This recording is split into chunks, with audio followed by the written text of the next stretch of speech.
आप परेशान ना हो बाजी, सुलेमान शाह अपने बेटे को खतरे में नहीं डालेंगे। सुलेमान शाह की नजर में अपनी रिवायात से ज्यादा कोई भी चीज अहम नहीं है, मैं जानती हूँ।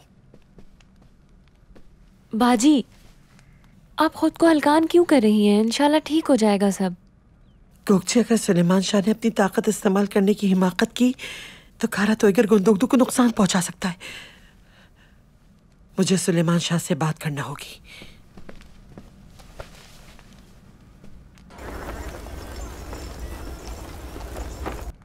वो पहले गुंदोगदू को रिहा करेगा, उसके बाद कैदियों के लालच में हम उसे वहां बुलाएंगे जहां हम चाहते हैं। एक बार वहां वो आ जाए, फिर तुम्हारी जहानत और बहादुरी का खेल शुरू होगा।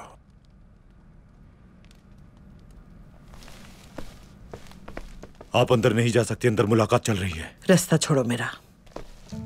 सरदार ने मना किया है। सुना नहीं तुमने? रास्ता छोड़ो मेरा। हम कारा तोयगर को करताल तपीसी तक लाएंगे।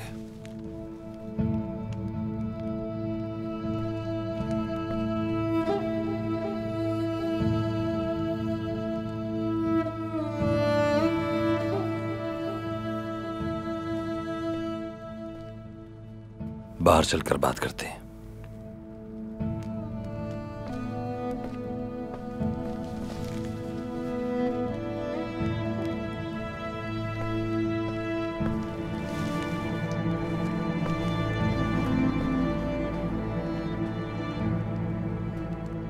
गुंदोगदू को जिंदा सलामत वापस लेकर आऊंगा, ये मेरा वादा है। अगर गुंदोगदू को कुछ भी हुआ और तुमने इन पनाह गुज़ीनों को बचाने के लिए अपने भाई का सौदा किया तो अंजाम के जिम्मेदार तुम हो गए अर्तुगरुल।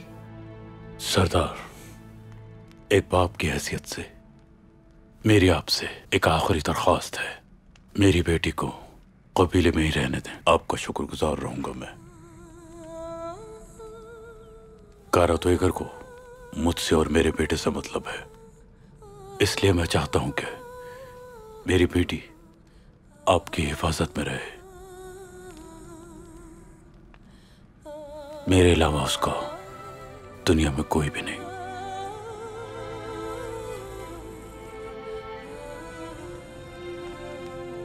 सब ठीक हो जाएगा, इत्मीनान रखें।